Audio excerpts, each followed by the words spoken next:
Well, a very warm welcome, everybody, to live coverage of round 4 of this year's Club 100 iRacing Championship. Coming from the state of Florida, the Sunshine State plays host tonight with an absolute classic, Daytona Beach, with the Daytona International Speedway to the right of that shot. Just there is our host circuit for the second appearance of the year for the MX-5s, the global MX-5s back in action here tonight. And Howard Mitchell, we're really looking forward to this one. This should be one of the highlights of the season. Absolutely, mate. Hello, everybody. Thank you for joining us. And yeah, indeed, we're going to be loving this one, mate. MX-5s at Daytona. It's always good to have the MX-5s out there, the OG of the Club 100 iRacing stable and Daytona road course as well. Whenever we've put, I keep recalling when we did the MX-5s here on the oval, but the road course, yeah, it's going to be a great combination tonight, and a circuit that I think both you and I are big fans of. You know, home of course to the Rolex 24 at Daytona. Those of you who have watched the Le Mans 66, aka Ford versus Ferrari, depicting the 1966 edition of that, which some of you may not know was the first time that was ever run to a 24-hour standard, which meant that what you see in the film is the inaugural winning of that event. That's I said that quite strangely, didn't I? But yeah, Ken Miles winning that one with I want to say the other driver's name was Lloyd Ruby. Somebody correct me if you know that, if anyone's a nerd there. But yeah, great circuit. It's going to provide us with some great racing. Is indeed. I should say the Sunshine State, with the regen of the weather that we've had for this evening, it's looking pretty cloudy out there, but thankfully it's not wet like it was the last time we saw the Global MX-5 Cup in action back at Suzuka.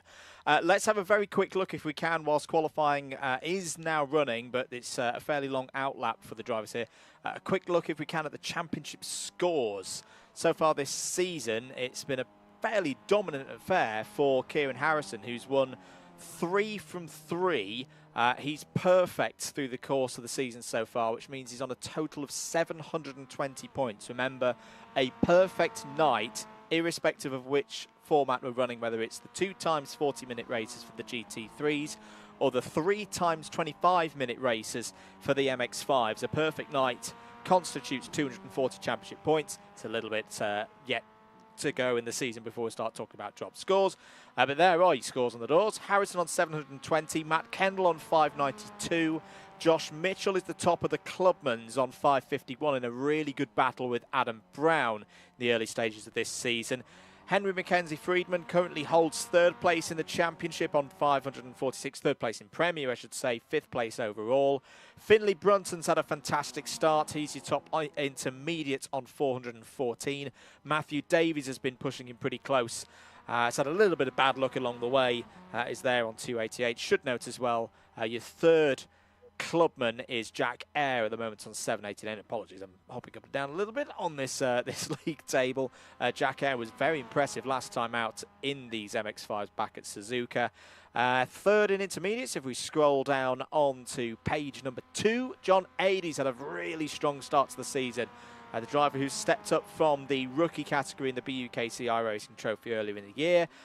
He is 3rd in intermediate at the moment, 21st overall on 209. And in the rookie category, Matthew Shawnee has shone so far. 191 points on the board for Shawnee. Other rookies on the table a little bit further down include Simon Delamere and Eric Mignon. I think we've just about timed that to perfection as drivers going to be coming round. Remember, it's lone qualifying. Everybody is in their own little alternative parallel universe of a qualifying, so they don't have to deal with traffic. The traffic will become a factor later on in the evening when we get to the racing, particularly with the slipstream. I've been hearing intel from the drivers that the slipstream is effective even when you're more than 1.5 seconds behind another car out on track. On board with Mike Hart. we know Mike likes to produce a form of livery that is modern art, shall we say. This one's no different and is legal, so that's all very good to see. We're not going to miss him tonight, are we, Howard? No, definitely helping the comms team there. Thank you, Mike. That'll do nicely. So the qualifying session will set the grid for the first race here tonight, and particularly with a big field of, I've not done my tally up yet, but I'd imagine it's around 30 drivers set for this fourth round of the season. I wouldn't say this is the most important qualifying of the year. You can overtake around this circuit. It is tricky in the infield in particular. But I think more for just getting round lap 1 okay. You want to be up in, I'd say, the top 10, the top 15, because it can get a little bit busy in the midfield, can't it, round this circuit? Yeah, absolutely. That's definitely the main thing that they're going to be looking to avoid if they can help it. To get caught up in that mid-pack, as you say, heading towards the Le Mans chicane now. As I would expect to see some times coming through, as it always feels nice when you hook up this corner perfectly. You want to do just enough that you don't get track limits, but that you do carry as much speed as you can, and out onto the banking for what is NASCAR's 3 and 4. Evening Ovals to 3 and 4. Sorry, Howard. Good evening to Craig Brown, who's not able to join us on track tonight, but he's been able to join us on the live broadcast.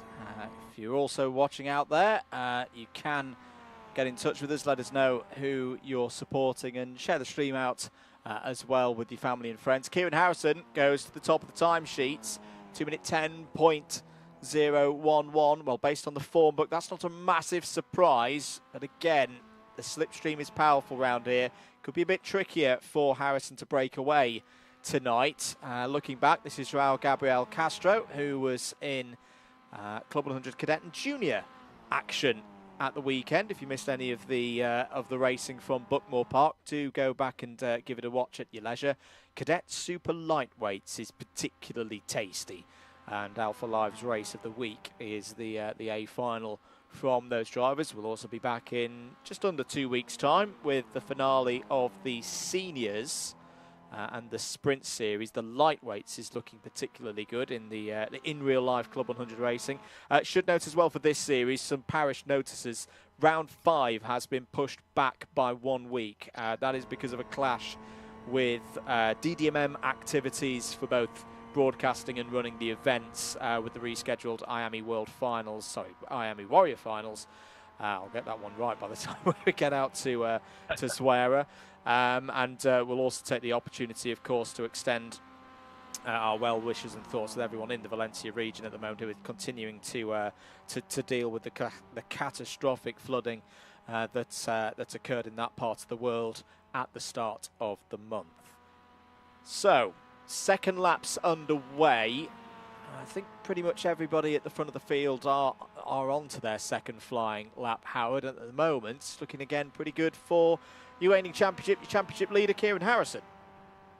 Yeah, and that's the key question, isn't it? As we were asking at the end of the previous round at Snetterton, and now going into this one, does anyone have an answer to this man here? Not so far in qualifying. I'm just going to come back onto Castro, though, because we've had a few purple sectors from the driver of the 210. He's not actually posted a valid lap time yet, so does this bring him into contention? Oh, we have had a change at the very top, though. Adam Brown has taken pole position away from Kieran Harrison. Joao Gabriel Castro goes P8. That is a stunning effort from Castro. Here is Will Doyle as well. Go for it, Someone does have an answer for him. I didn't expect an answer that quickly this evening. Josh Mitchell out there has had a good season so far, has gone P6. I think he's got his 2 laps in and done. Will Doyle has not completed his laps. Here's Simon Delamere, who's currently your top rookie. I don't actually think we've got Matthew Shawnee. Yes, we know Matthew Shawnee here this evening. So it's going to be a good opportunity for some of the rookies to improve their tallies. Ollie Davies has impressed me so far this season, Howard. Here he is in the 163. Hasn't completed a flying lap yet, or at least one that is going to count, because again, for those needing a bit of a reminder or just a little bit of a freshen up on the rules, automated incident points are in effect tonight. If the drivers have an off-track or a spin, get a 1x, a 2x, you'd be doing pretty well to get a 4x in alone qualifying. But either way, if it's any kind of incident points, their lap is deleted, and when we get to racing, it's 17 incident points that the drivers have at their disposal before a drive-through penalty. If they then get a further 10, it's a black flag and disqualification from that particular race. Here we are on board with Andrew Dawson. Andrew Dawson has made it home. The train arrived just in time and is currently P29 out there. Can Andrew Dawson elevate himself up the order coming over the line? He does, but goes only 26th. So a bit of work to do there for one of the long-standing Clubman drivers. Back with Ollie Davies. How's his sector times looking, Howard? It's the outlap still for him. He's doing a bit of a, you know, when like the Minoa teams in Formula One, particularly in the old days of the 1 hour qualifying where everyone had 12 laps, sort of doing the opposite of that, where he's come out late to get some airtime. To get some airtime. I'm not joking. This is the only person who, I mean, he's going on to a flying lap now. So we may as well enjoy this with him. In fact, let's enjoy this on board with him. We're only going to get it for about 17 seconds before the session ends. I'm not quite sure what's happened to Ollie that meant he's not been able to get a lap time in. But yeah, this is going to mean that Ollie Davies is going to be starting from the back of the field here. I think Tom Dixon, Tom Holland have also not completed lap times. That is the end of qualifying. And for the first time this year, we are going to be talking about Adam Brown on pole position, Howard. Yeah, brilliant result for Adam. I feel aggrieved that we didn't catch it. It was a brilliant effort from him there, and yeah, for the first time this season, as you say, it's not. Well, it's somebody else at the front, and I'm going to do that again because the timing tower's still up. Let's take you through that grid. Indeed. There we go. Adam Brown on pole position. Remember, all classes all in one grid, not separated out by Premier, Clubman, Intermediate and Rookie. So this is all on absolute lap time. Brown and Harrison on the front row of the grid. Matt Kendall and a returning Michael Weddle will start on row number 2. Henry Mackenzie Friedman and Josh Mitchell will go from row 3. Jack Eyre and Adam State will look to continue their good form from the 4th row of the grid.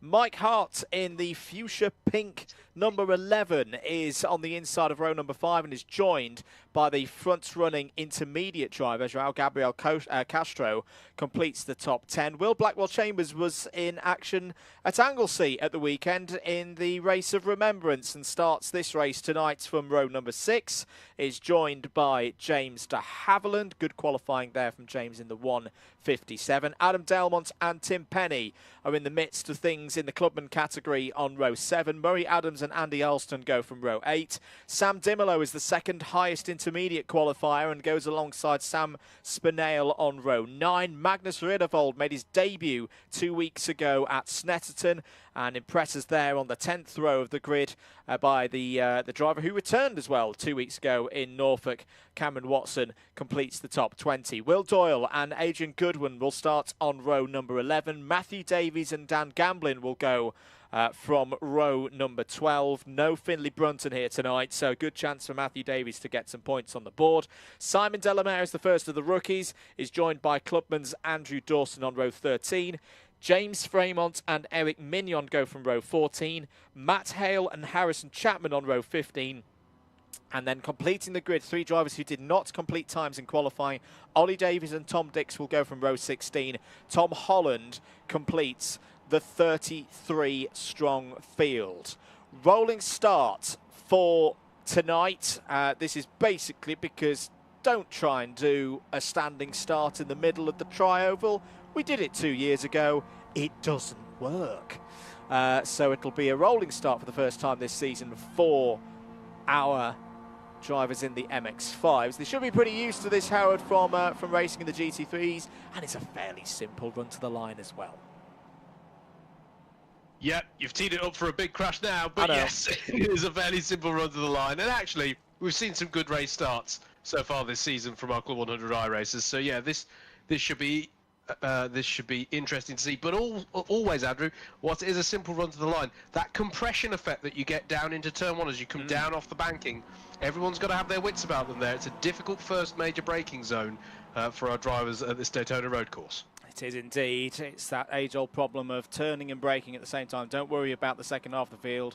Computers can't deal with showing all the cars at once. Anyway, we're racing at Daytona for race number 1, round 4 of the CLUB100 iRacing Championship for 2024-2025 is go. Kieran Harrison challenging down the inside into turn 1. Adam Brown trying to hold it around the outside. This is the pinch point. This is where things can go wrong, and Mike Hart's round. Mike Hart is round towards the back of the field. There's other drivers involved. There won't be safety cars being activated tonight, but as has happened before, I think it was that Tim Penny in the midst of all of that as well, and one of the Clapham North cars. That might be Will Blackwell Chambers in a spot of bother. I think Cameron Watson was also involved. We've seen it happen here at Daytona before. That little kink just to the right, then the left, before they get to the pit exit line, can cause trouble on lap 1, and it's done so again here.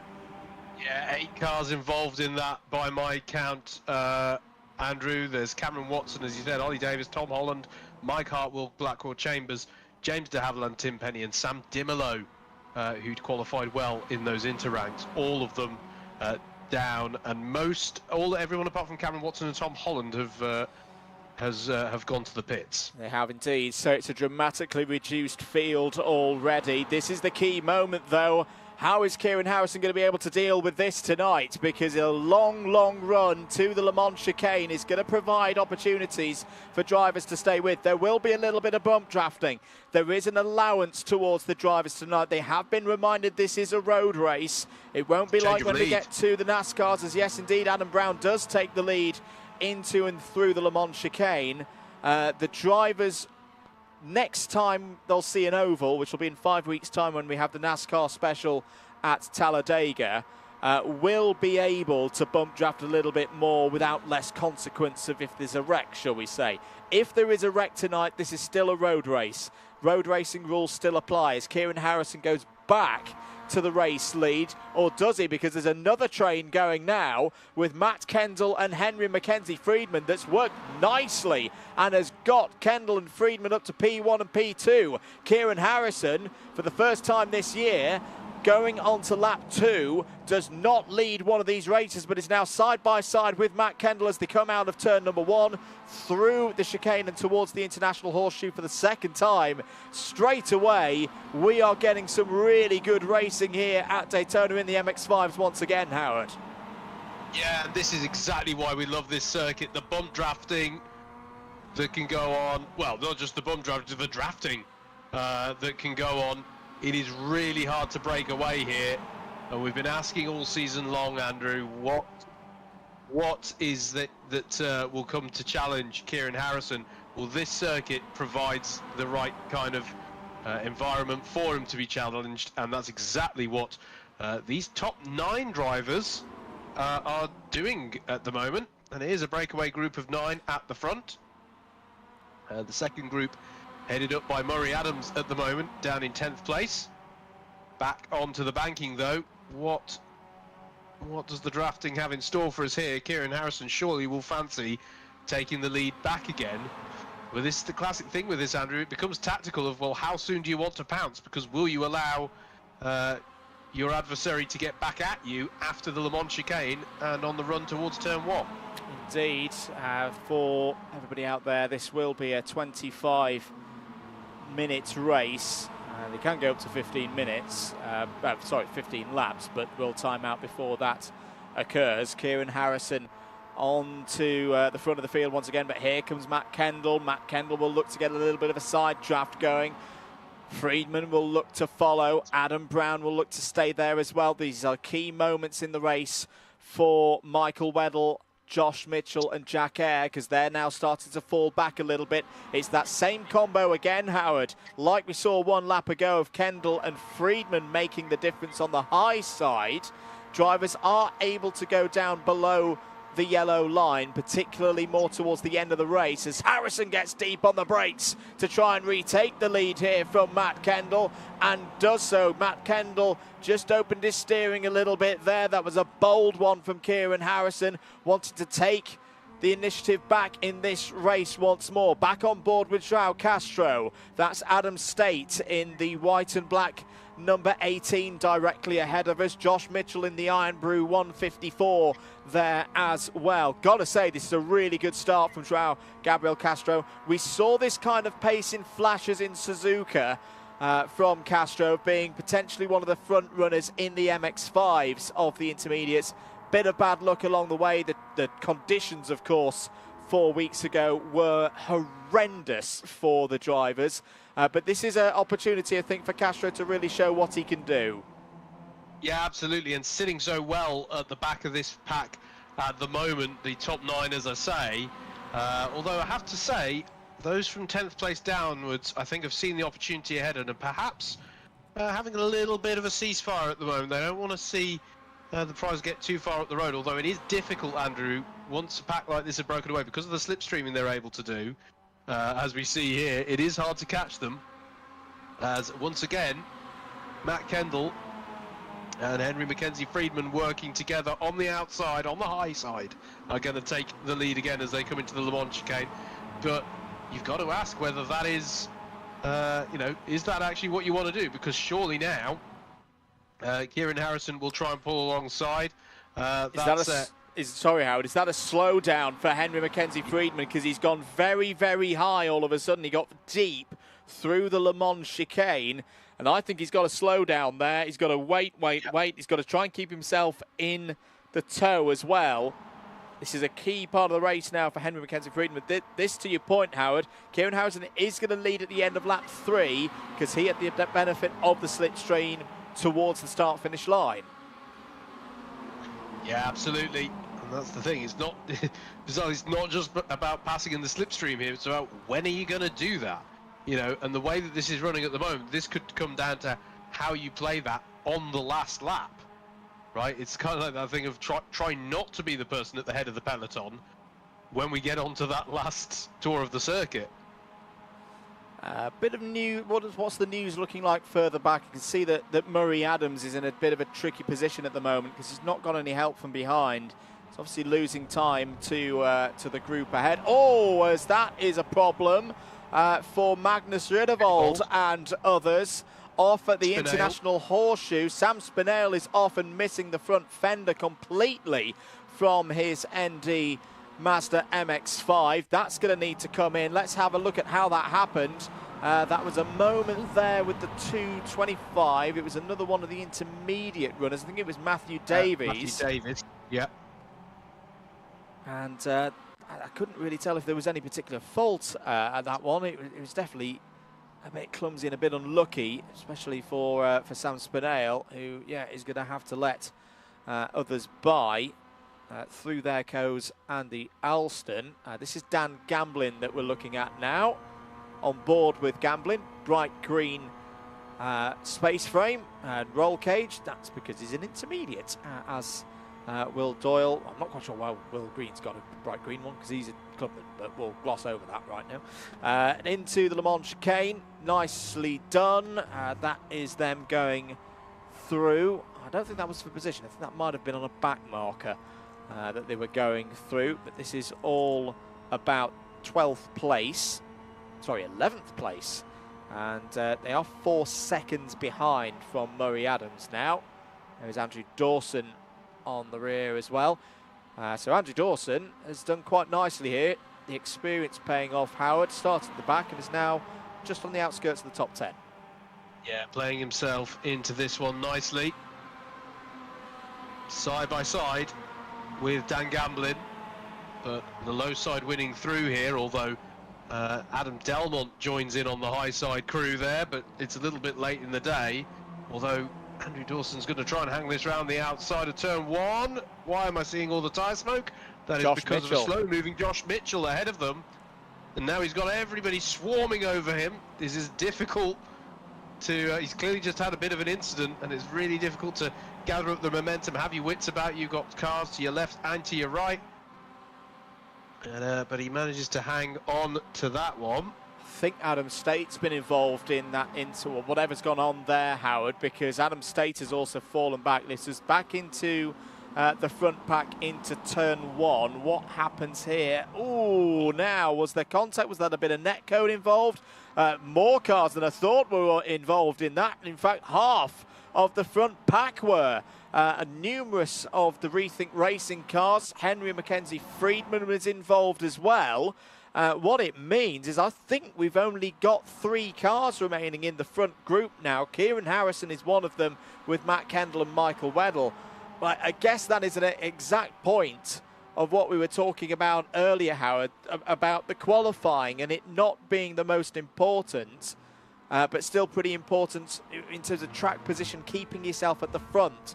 Because coming off of the first corner, and that short amount of time that you've got to set yourself up for the little kink to avoid the pit wall, it is a bit of a hotbed for incidents to occur. Yeah, it is, and I mean, it was the lightest of touches there, as you say. It may even have been netcode coming into play there. But the trouble is that you're right on the limit with these cars at that point. They're trying to dance them around this circuit. Obviously, you know, we're not we're set up for these high-speed the high-speed ovals here, so you don't want to have a little sidewards knock whilst you're on the limit right here, right? You're trying to get maximum turn in, which Weddle is doing beautifully, I might add. But yeah, the lightest tap there, and it's pretty obvious that you're going to have a hard time stopping the car from turning round on you.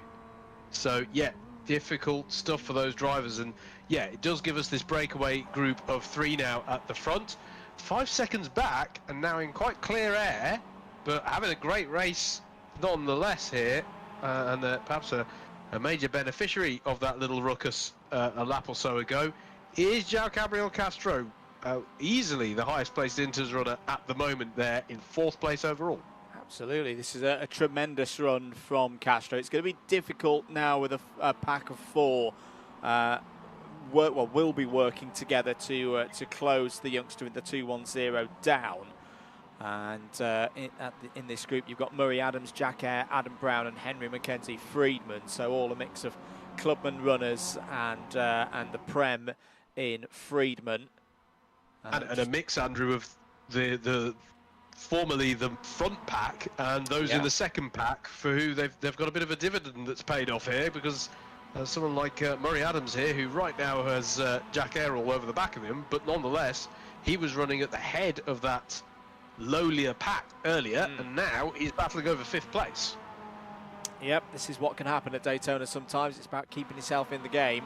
As here we have a look at Josh Mitchell threading the needle through between Adam Delmont and Adam State there. That was on the approach into the Le Mans chicane. Got to get the exit right though. Hit that curb. It's an uncomfortable one. I should know because I've ridden across it in the little land train that goes around a tour of it, this place. And with 12.5 minutes, well, 13 minutes of this race gone, we're into the second half of the first race of 3 tonight. Side-by-side action towards the tri-oval between Jack Eyre and Murray Adams. Absolutely, we've got a bit more of a gang on the high side here. They are catching up to João Gabriel Castro, aren't they, as well? So, I said he was in clean air, he's not anymore. Breaking down into turn 1. There's going to be the slight compression between Murray Adams and Jack Eyre, but unlike what we saw a few laps ago from some of our front runners, they're able to keep the spacing on the inside. And yeah, Castro now has his hands full. Murray Adams to the outside of the international horseshoe corner. Is that going to give Jack Eyre an opportunity on corner exit? It will for now, although he'll be on the outside through dogleg. Always a difficult one through this next left-hand kink. Who seizes the advantage as they come in, but it is going to be Murray Adams, surely.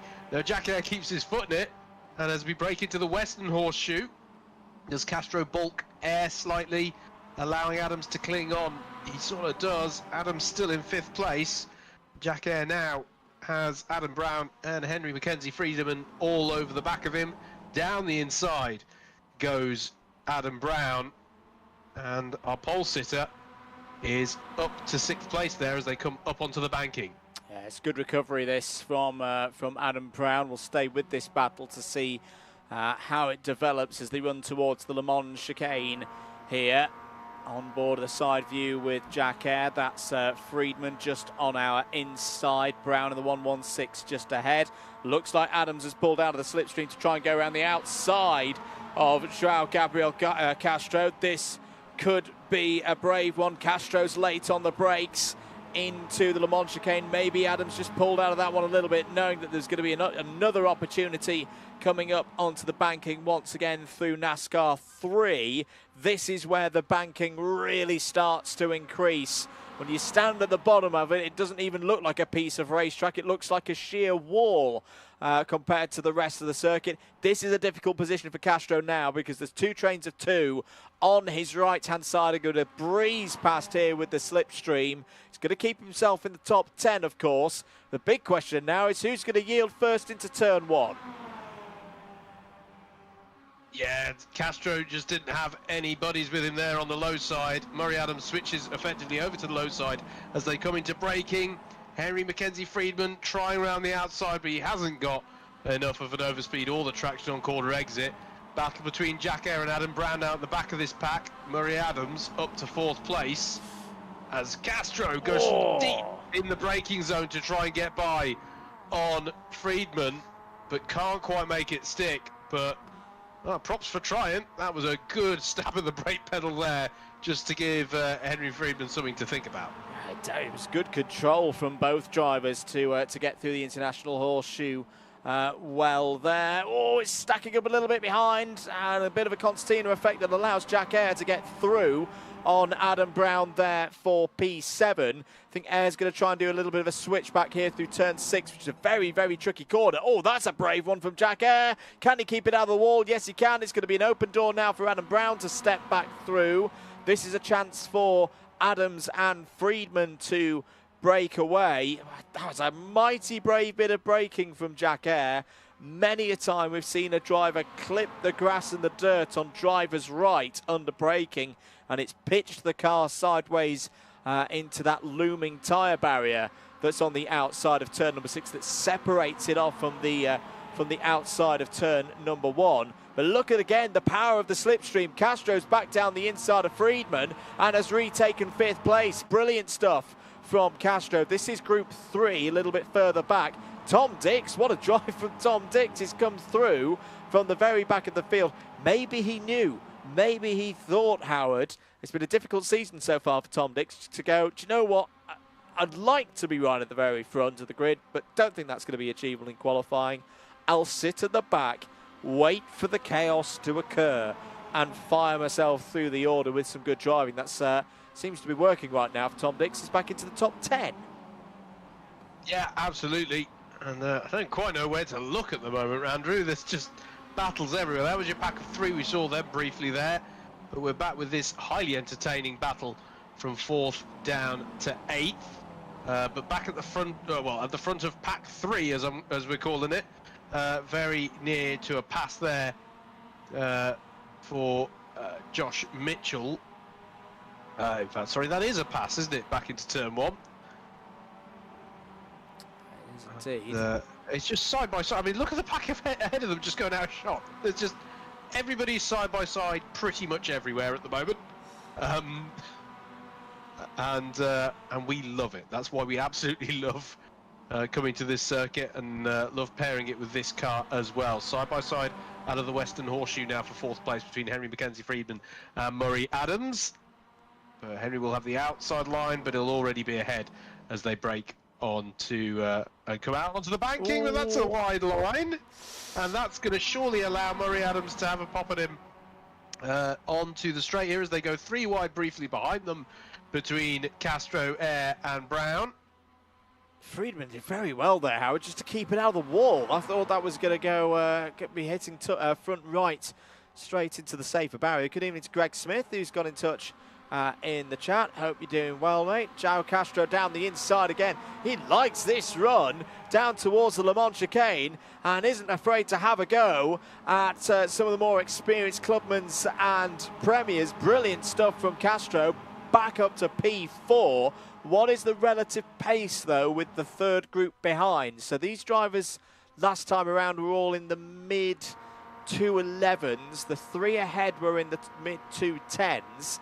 The Mitchell-Dix-Doyle group is a little bit quicker. I'm not sure they've got enough time to pull a gap of what's around 4.5 seconds back, as back through goes Adams, returning to P4. But they do need to keep an eye on that gap behind this group of 5, Howard, because, again, the slipstream we're being told as it's 3 wide into turn 1, round the outside, having a go there is the number 5 of Jack Eyre, who's going to get at least one position for his troubles in all of that. Murray Adams leaves him sufficient space to get through the kink and towards the international horseshoe. Back down the inside comes Adam Brown on João Castro in the sky blue 210 there. And, Castro's just going to run a little bit wide. And that's going to be a costly error that just relegates him down the order a little bit. This is a replay of the third group. Now, I was saying that they were getting themselves together. That's getting yourselves together in a different kind of way. And Tom Dix, after that early hard work, is now all the way back down to 18th place. Yeah, frustrating for him. And that is the one thing. Whilst Daytona does allow us to enjoy this very close racing, if you fall off the back of the pack, it is really difficult to mount a recovery. None of the drivers who we saw having that incident on lap number 1 have really been able to make inroads. They're having a few battles in amongst themselves. I think Cameron Watson and Tim Penny have been swapping positions pretty much every single straight, but that is regrettably for them only for 27th place. So yeah, a few drivers who will be looking to have a better time of it in the subsequent races.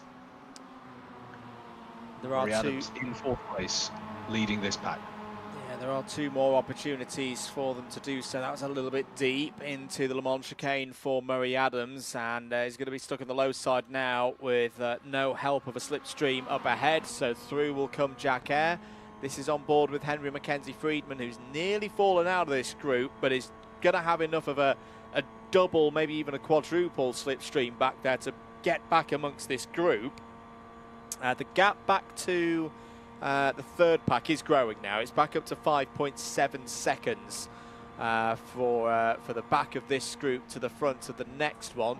On board there as we go into turn 1 once again. Different lines being tried. Adam Brown liking that long one round the outside, but this is where it gets tight. This little kink, it doesn't look like much on a track map, Howard, but you know, we've done enough iRacing around this particular circuit to know that, you know, thankfully it's not a multi-class race, because it's the part of the circuit that when we've been doing the iRacing Daytona 24s, that is the part of the circuit that scares me the most.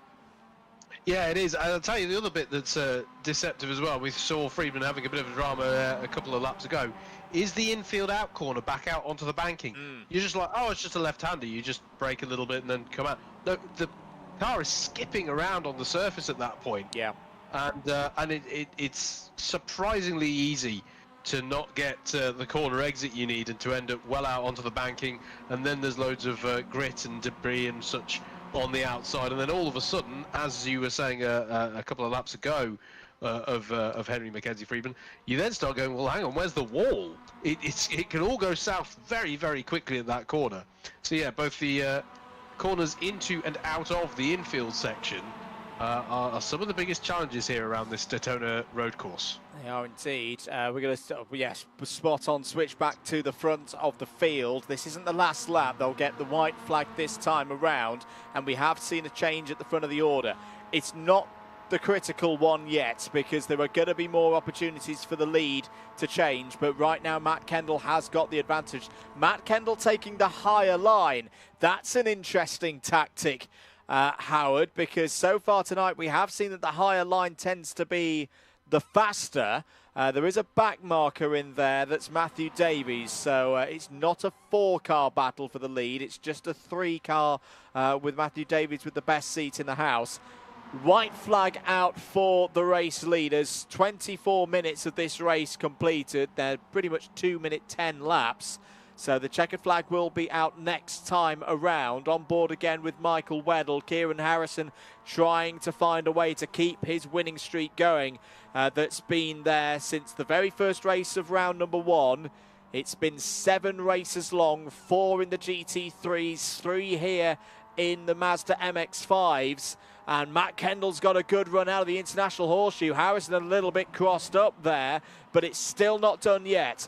The gap, the slipstream tonight seems to be even more powerful than normal for the MX-5s around Daytona. 1.5 seconds is the gap that I've had quoted to me from drivers as a strong slipstream, not just a slight tickle of a slipstream. You know, you could get one even at 2 seconds.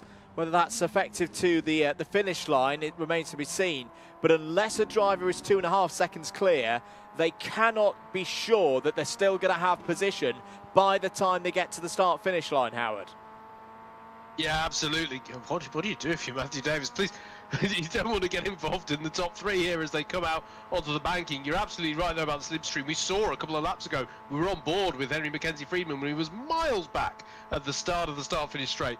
But here we go towards the Le Mans chicane for the last time.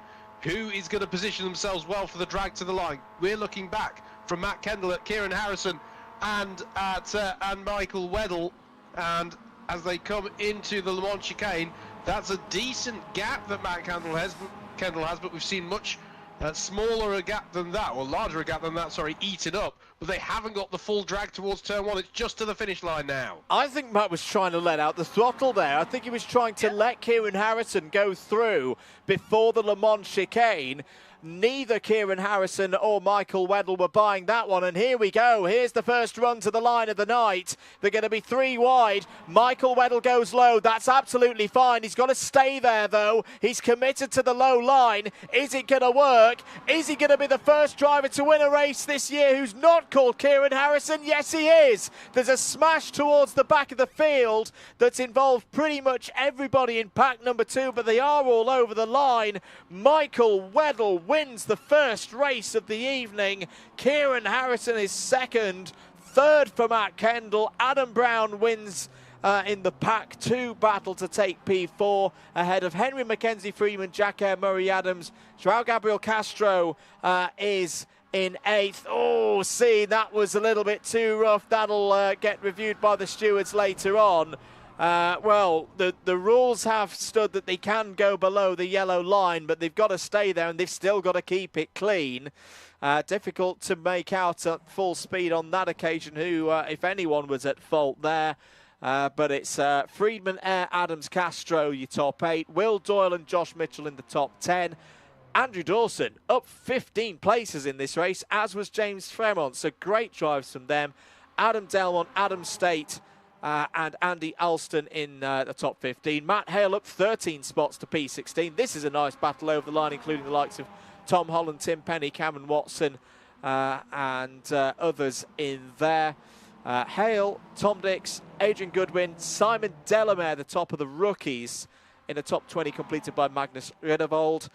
Eric Mignon, Sam Spinell, James de Havilland, Tom Holland and Matthew Davies were all in that battle that we saw coming across the line for P25. Dan Gamblin, Cam Watson, Tim Penny, Mike Hart, Will Blackwell Chambers there down in P30. That's not the kind of results they would have wanted. Sam Dimolo and Harrison Chapman there over the line for 31st and 32nd. And then I think we only had one driver off the lead lap, which is remarkable considering how much was going on in that race.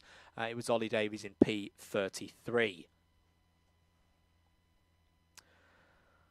Oof, that was quite a first race, Howard.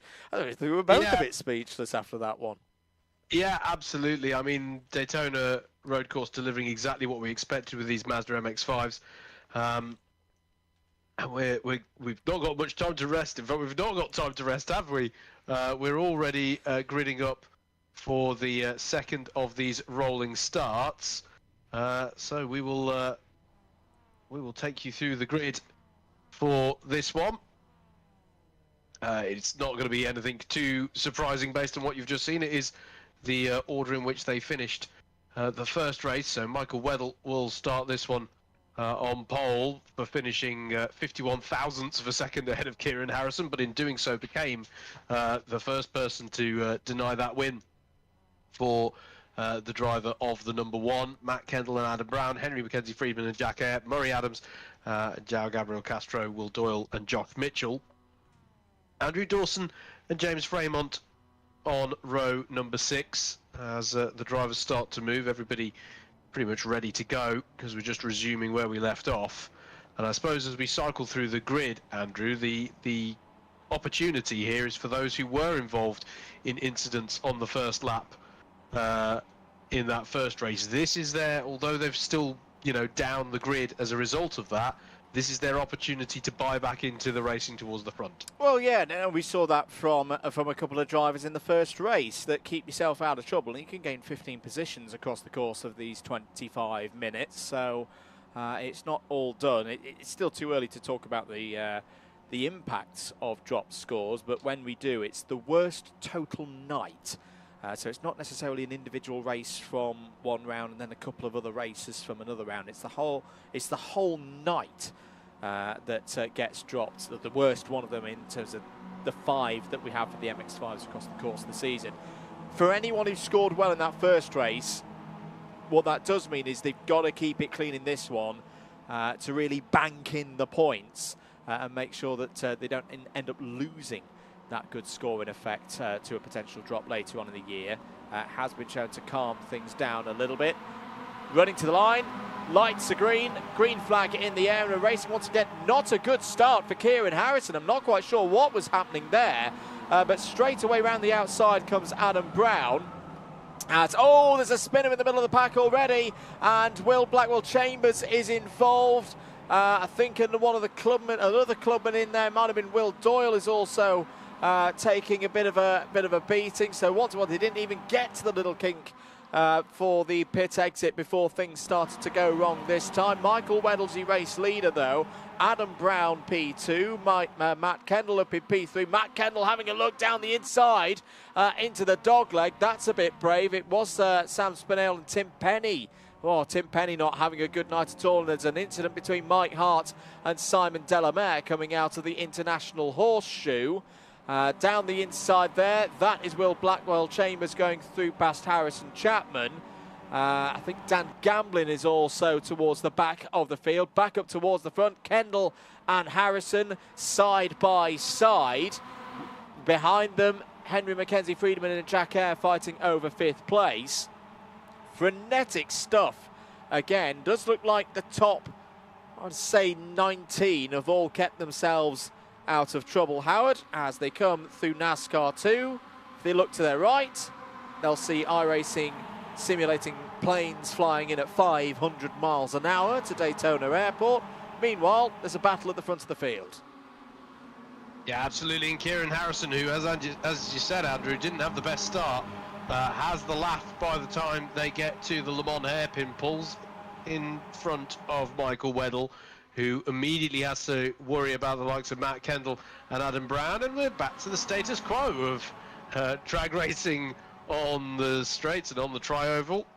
And that's what we love. Your heart has to go out, though, Andrew, to some of the drivers who have now had 2 disappointing starts this evening. Mike Hart being one of them, Tim Penny, as you say, Cameron Watson as well, I think, has now been involved in issues and incidents on both of our first laps. Will Blackwell Chambers has as well, although, as we saw briefly there in that one, he's already fighting back as we go 4 wide. Was that, or even 5 wide? I think that was and 5. How are they keeping that together? That was fantastic stuff there, and very impressed that there were no incidents there amongst our top runners. And in all of that, and all the time we've been reporting on those who have not had such a good first lap, it's Murray Adams who's now come to the fore here. Great example of working your way up through race 1 to give yourself prime position to attack here in race number 2. And it is Murray Adams who leads. What's that, Howard? Can I hear some calls from Papenburg from Steve Hicks of mid-season promotion of Adam. Yeah, I can. There's a request for a mid-season, mid-race promotion from Clubman to Premier for last year's C2 champion, because he's winning this one right now. Matt Kendall's on the outside as they go through turn number 6 and back onto the banking. So just looking further down the order, who else has had problems out there? Tom Holland, I think, also had some issues in the opening moments of that race. Much bigger pack, though, this time, Howard. As I say, that top 15 or so have all stayed in contention.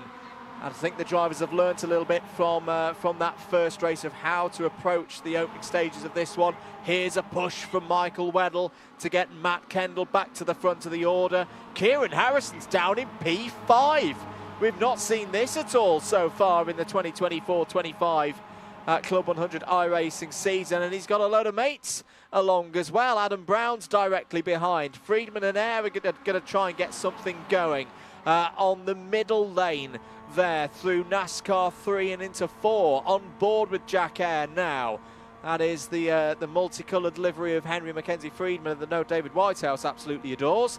Directly ahead of us, that's where P7 is right now.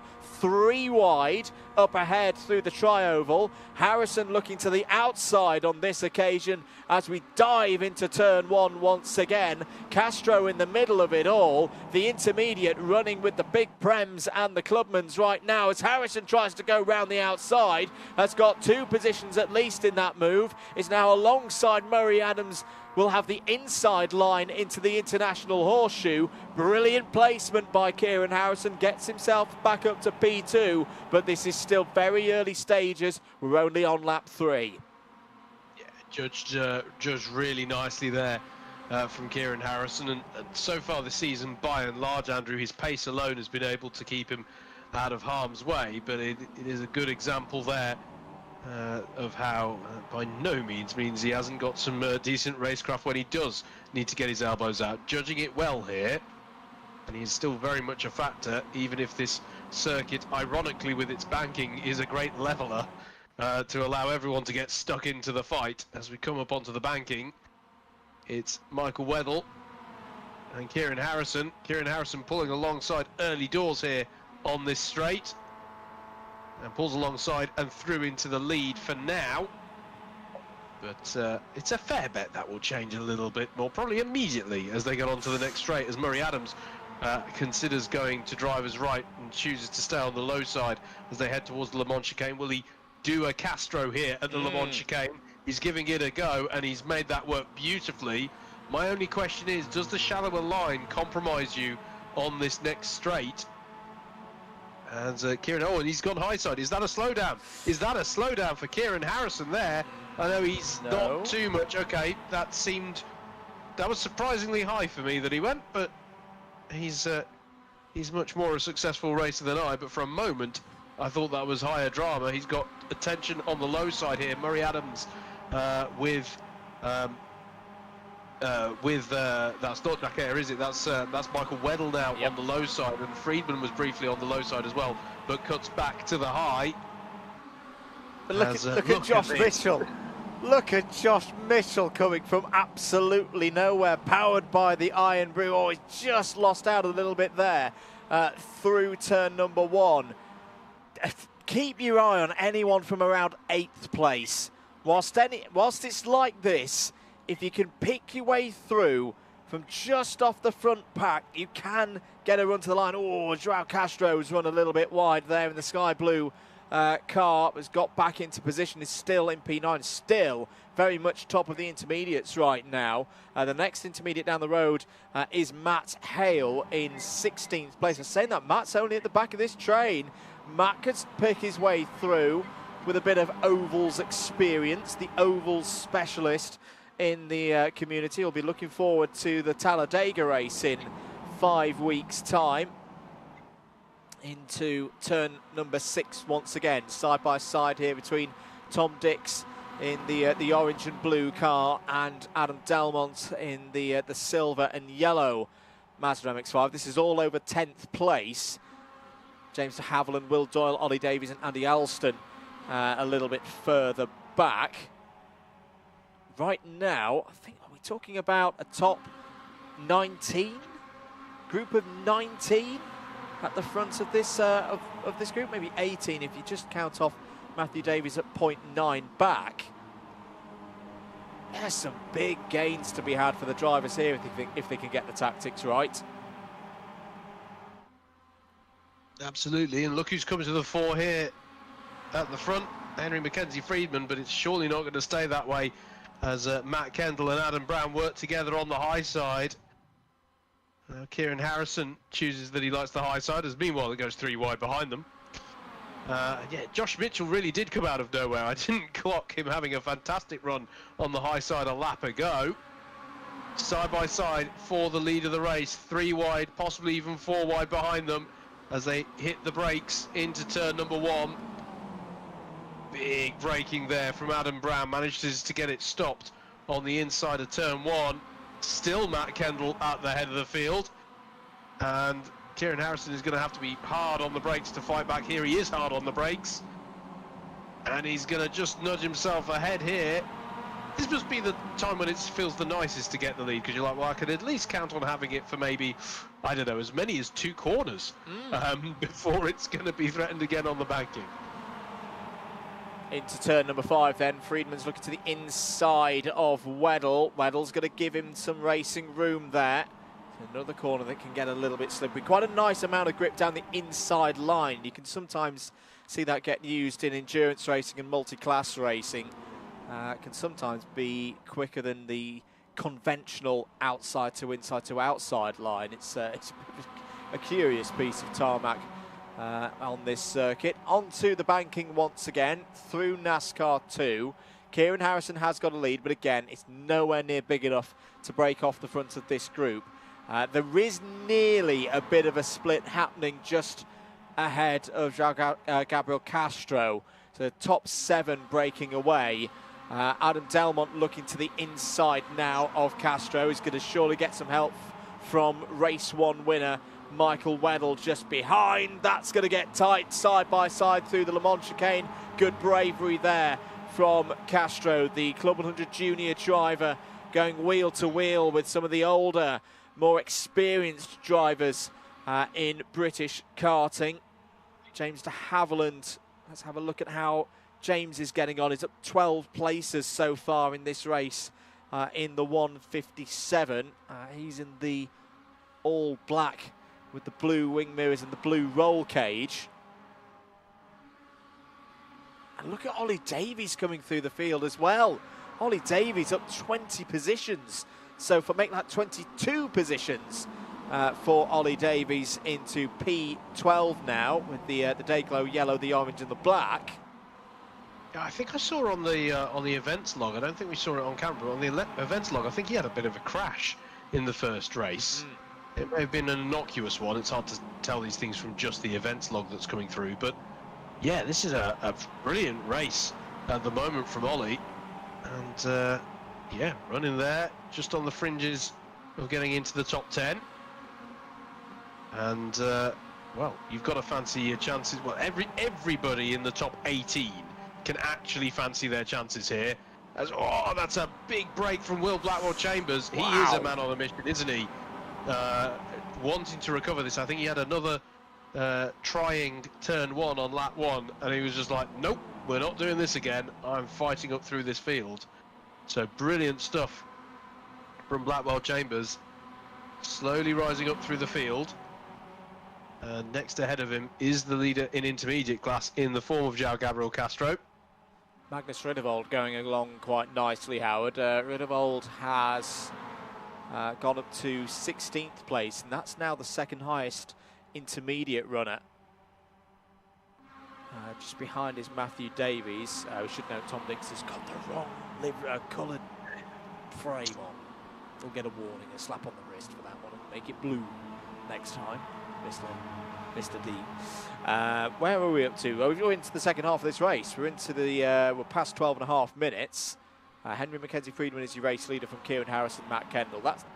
That front group have kind of gone into a rhythm now of knowing that, you know, just keep yourselves in the game at the front. Yes, they'll swap positions back and forth. and then really battle it out to the last.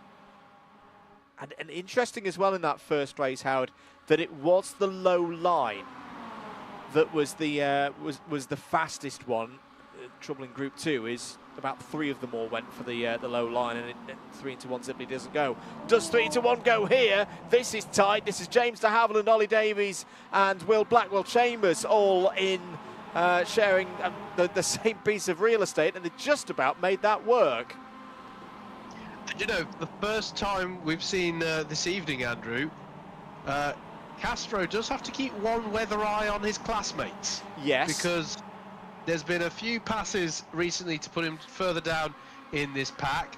The driver immediately on his tail who has agreed roll cage is not an intermediate. But beyond that, you do have Magnus Riddervold and Matthew Davies and Matt Hale at the back of this pack. So we could see a battle within intermediates for the first time this evening. We could indeed. 14 minutes of this one gone. But at the same time for Castro, got to remember that he's taken a big haul of points delta over the other intermediate racers from the first race. So even if he's, you know, there or thereabouts at the front of the pack of the intermediates in the middle part of the field, he's still going to be scoring good points relative to the others. And also consider the intermediate championship standings leader is not here tonight. Will therefore lose, I think it's the first time we mentioned this season, will lose the attendance bonus points. A driver who attends every single MX5 race, well, if I've got my rule book memorised correctly, will get a bonus 15, 20 points. Apologies, I can't quite remember off the top of my head on that one, but it's potentially being the key word there. It could be just semantics and points at the end of the day, but we did see the rookie title, the BUKC iRacing Trophy, get decided earlier in the year by attendance points. Back at the front of the field, Friedman still leads. Mitchell P2, make that P1.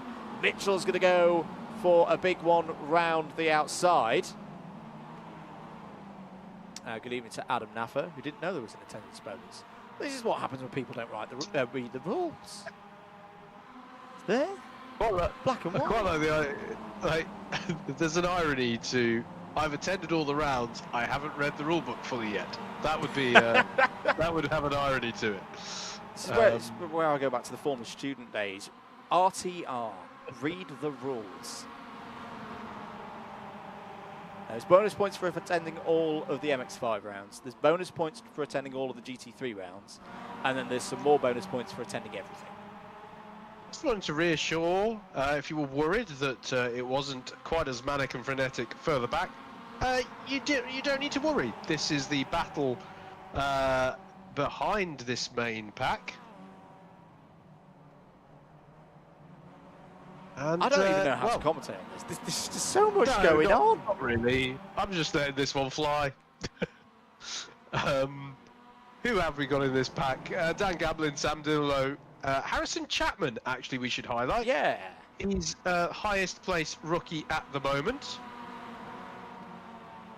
Now, I'm going to sing Harrison's praises here, because Harrison joined us for the first time for Suzuka and had probably the hardest Club 100 iRacing debut anyone's ever had, because it was that race at Suzuka where for the first time in the history of this series we got rain, and we got about 3 seasons worth of rain in one race.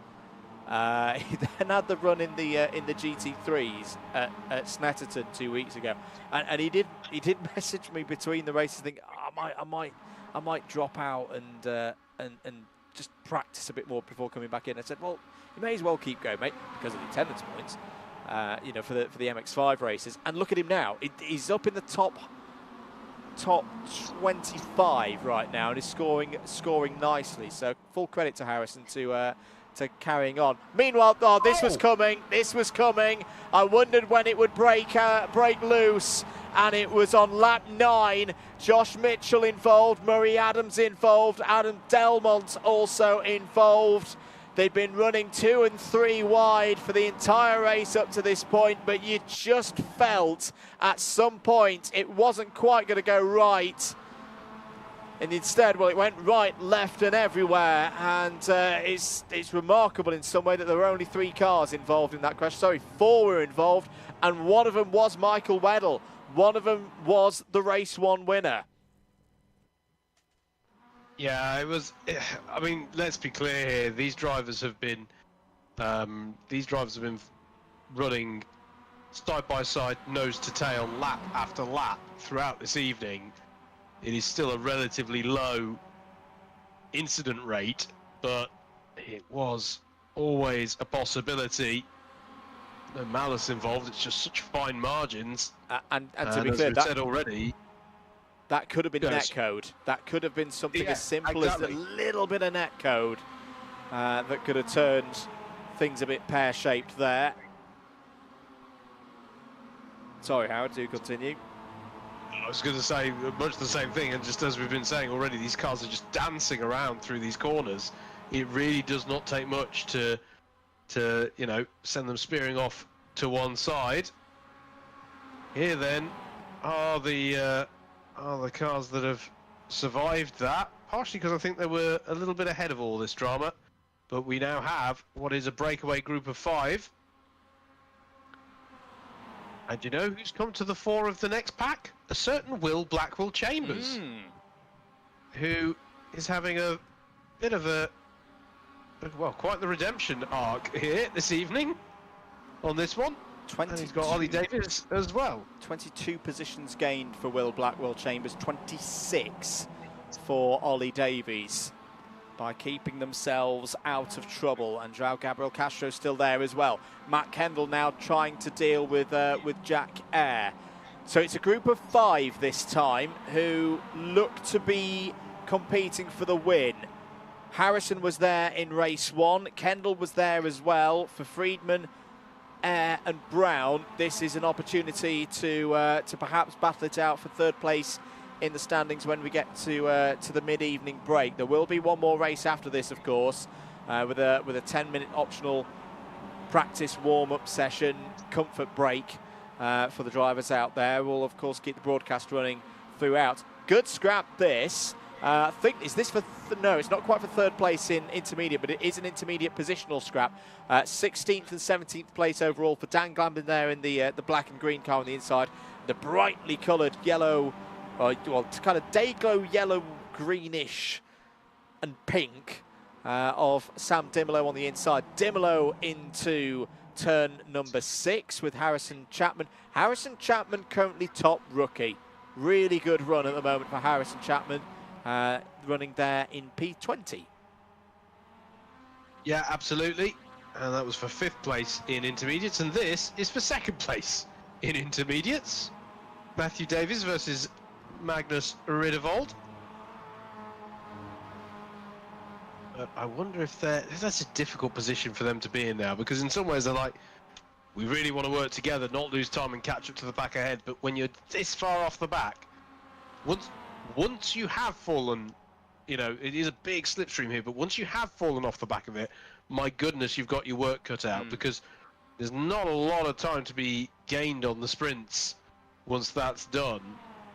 I mean, they're clearly trying to do bump drafting, which, by the way, we haven't really noted how effortless some of the drivers are making bump drafting look in these Mazda MX-5s. It's not the easiest thing to start to do, right? It's very easy for it to go pear-shaped. I've not really seen anyone mess that up so far this evening, at least in what we've seen. Well, the key one is that any kind of bump will naturally lift the rear axle of these MX-5s. They're not like a NASCAR, like we'll see at Talladega in a few weeks' time, where it's in comparison, in broad terms, almost like a brick at the back of the car and a brick at the front as well that you can push with. These have got a tapered nose at the front and a raised bumper at the rear, and if you do bump draft too hard, you can lift the rear axle of the driver ahead completely off the ground, and then you run the risk of physics taking over and completely pivoting them around. I should note as well, James de Havilland has gone NASCAR mode on his. It's completely missing his front bumper. Yeah, when you what a time for you to have mentioned bunt drafting too hard, because I think he might have. I didn't spot how that happened. Oh, changes in rookie though, Andrew. Harrison Chapman's had a drama. Oh. Eric Mignon's ahead. Eric Mignon takes the lead. What happened here? You'll have to describe it. It's one of those you'll have to describe it. Okay, back at the start of the lap, into turn 1 for Harrison Chapman. Oh, now that was very close to the rear of Sam Dimolo, but I could not see if that was. I'm surprised that that was only earlier on in the lap, coming into turn 1. As you know what, that could have been. I couldn't quite tell from the angle whether that was contact with Sam Dimolo for Harrison, or whether it was he suddenly got spooked that he was going to make contact and just caught the brakes a little too much and just went into a spin. But yeah, disappointment for, well, I say disappointment, he's still running second there in class. This is a really good run for Harrison there, as we're back with the who needs a tapered nose anyway episode for James de Havilland. I found my rule book to confirm the attendance bonuses are 30 points for all the MX5 races. And by attendance, that's turning up and doing one competitive lap in one race. It's not even complete all 3 races of the night. In the GT3, same story. Do a racing lap, and in each of the GT3 events, you get a bonus 30 points. And then if you do at least, if you've done all of that, and you do at least one competitive lap in the NASCAR race, it's a bonus 15 on top of that. So there's 75 bonus points to be won. Oh, Sam Dimolo's in trouble and in the pits and on fire. That doesn't look like it's gone all too well. Oh, are we? That was checkered flag. Sorry, Oh, sorry. I thought we were getting close on the time. Or are we on checkered? Is this coming round to the checkered? That is the driver's. Sorry, the map is not on our screens. Yes, no, this is last lap. This is last lap then. This is coming through onto the back stretch and towards the Le Mans chicane for the final time here in race 2. So it looks at the moment like it's going to be between Kieran Harrison and Henry Mackenzie Friedman. Although, as I say that, Matt Kendall's got a very good run into the Le Mans chicane.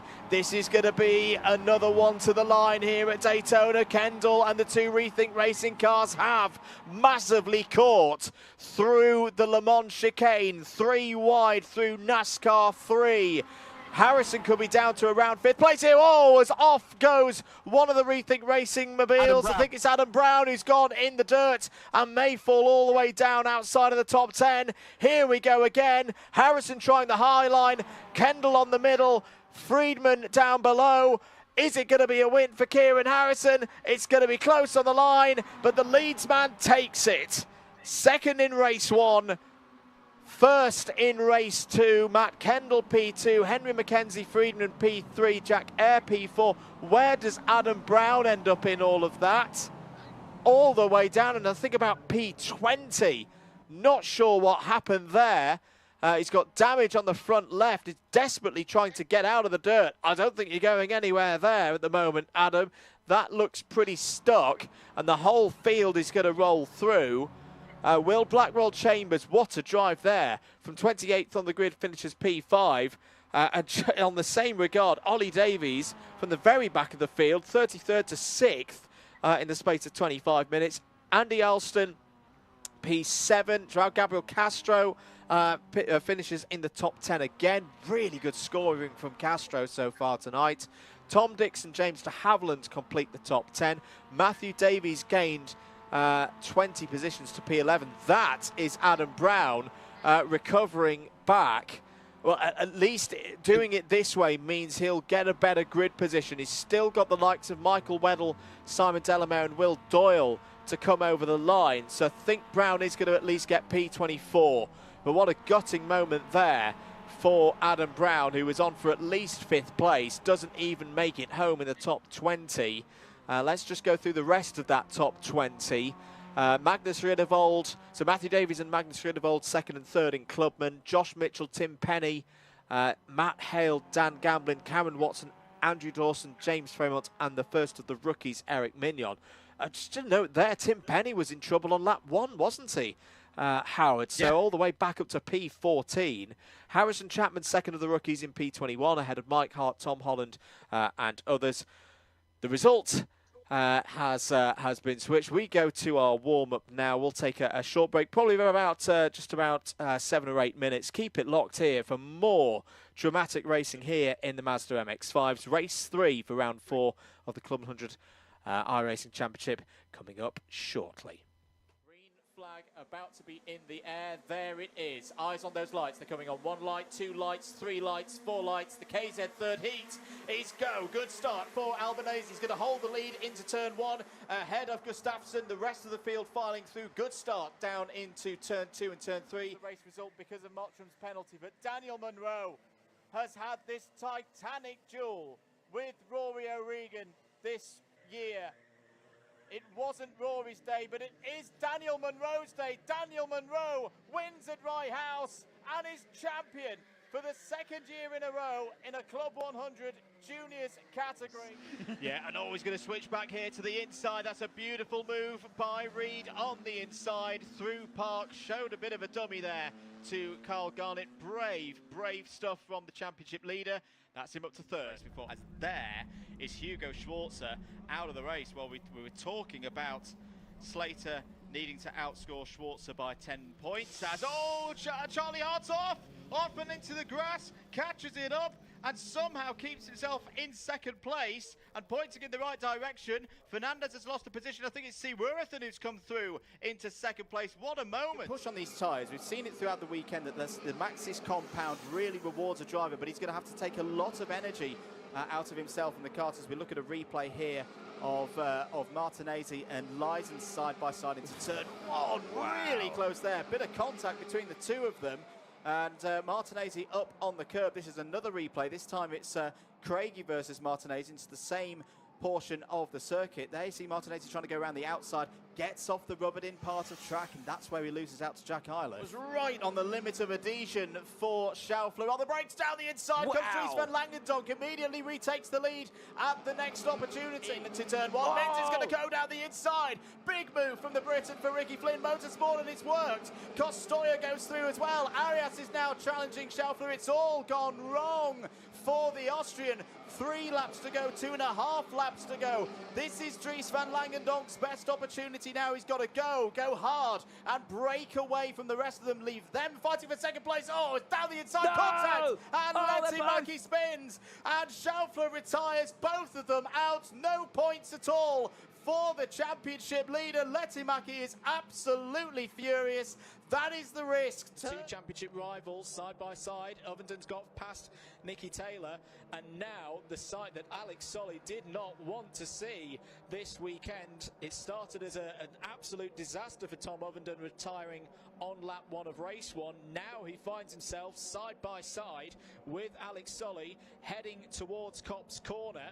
Harry Hickton's trying to make an overtake as well on Jack Byrne there, and I think he's pulled it off through Copse Corner. Side by side once again between Solly and Ovenden. Ovenden takes a hop across the curve. Moved by Buckley on Mackie. I think they're resigned to fighting for the last spot on the podium. Can Benjamin Maniac get another home victory? He looks the inside, and there's the near contact there. Through goes Benjamin Maniac. What a move through turn 4. By side, they're wheel banging through turn 12. It's still not done.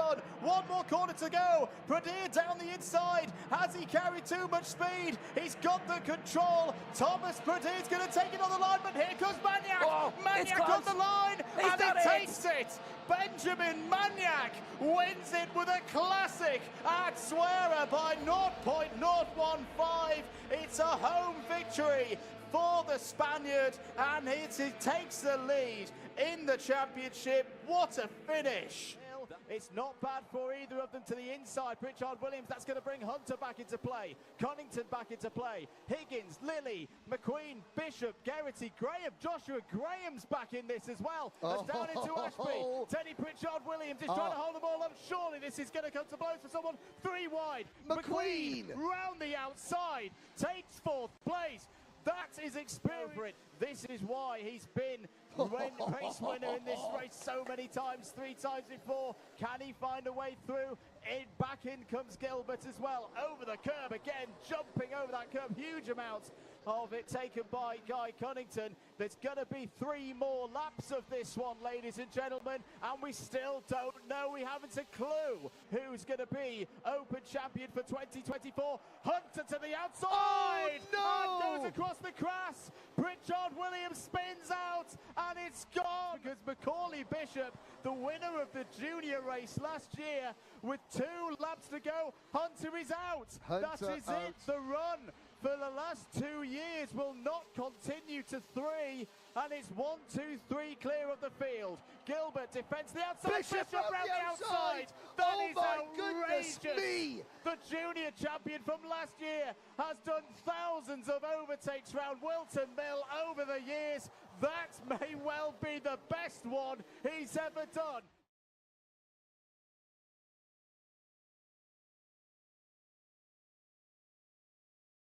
Green flag.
Welcome back, everybody, to live coverage of round 4 of the 2024-25 Club 100 iRacing Championship season. Live here in the virtual world from a slightly cloudy Atlantic coast, space coast of Florida for Daytona International Speedway on the race course in the MX-5s. We have had 2 absolutely sensational races so far tonight, Howard Mitchell, and we've got 1 more to come. Very much on the line. Who's going to be top driver tonight in terms of the scores? Because we've had 2 different race winners. We know that Kieran Harrison again is at the top of the standings with the demise of Michael Weddle, the race 1 winner in race number 2, or race again in race number 3, of course, but be a long way down the order. But there's still the likes of Matt Kendall, Henry Mackenzie Friedman. They've scored well so far tonight, and if they can take a a race win in this last race of the evening, and you know there's problems for Kieran Harrison, or I say even problems. You know, if he's shuffled down to around 5th or 6th place, easy to do here at Daytona. It's still very much all to play for. Yeah, it's almost like if there are problems such as, you know, leading as they come onto the back straight on the final lap, which ironically is kind of a problem because you're at the front of that peloton and suddenly everyone gangs up on you. So, no, there are a few names out there. As you say, Michael Weddle, unfortunately, with a bit of the demise in that second race, you know, that's enough to take him out of contention. Bizarrely, such is the nature of how this is gone, or it would take quite an extraordinary. It would take the demise of others at this point, I think, is the way we should describe that as we get ready to grid up for the last race of the night. But yeah, this could go. There are many permutations for how this could go.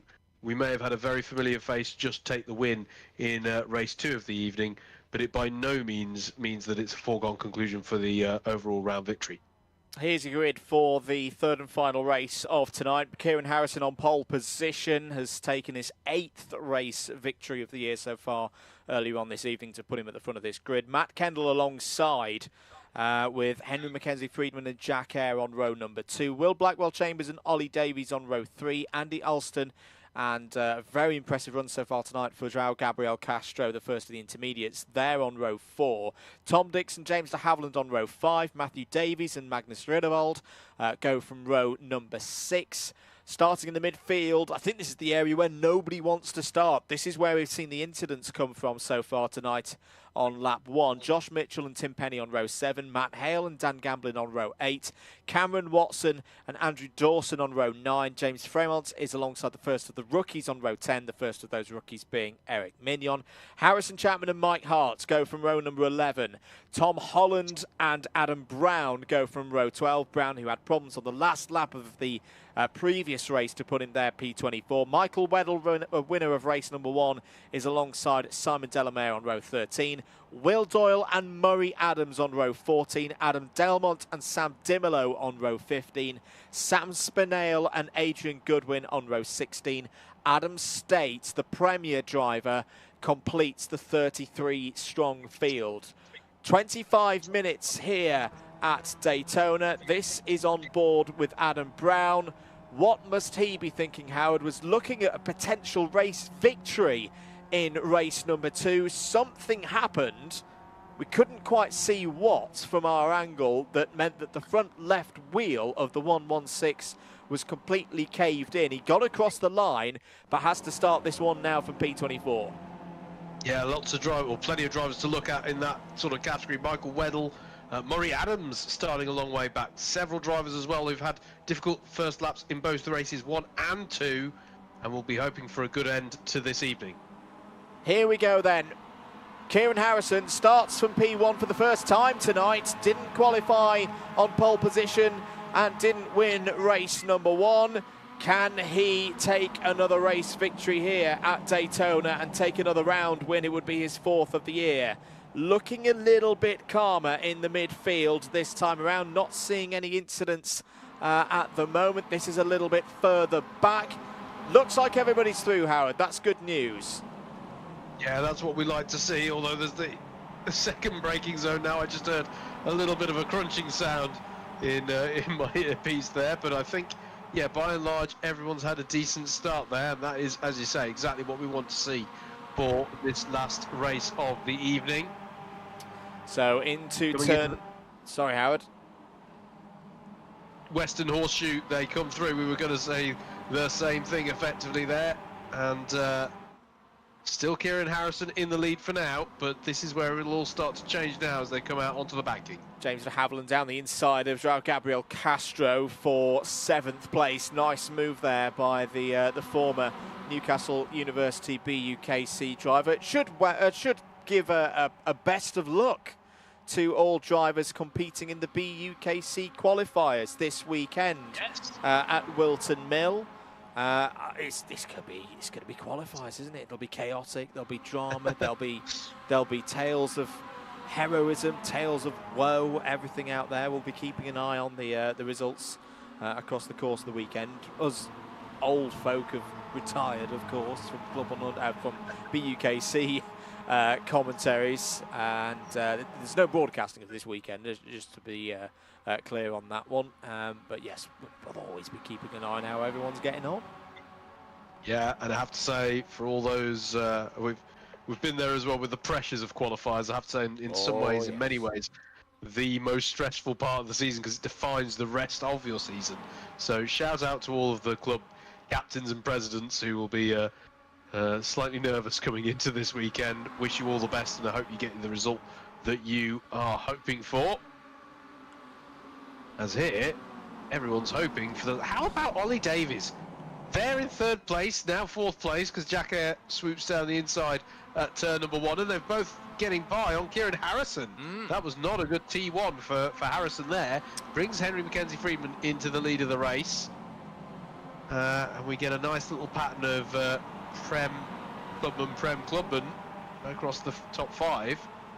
Matt Kendall now challenging Ollie Davies. I just wanted to fact check something. Sorry, I'm going back to BUKC qualifiers whilst it's brewing at the front.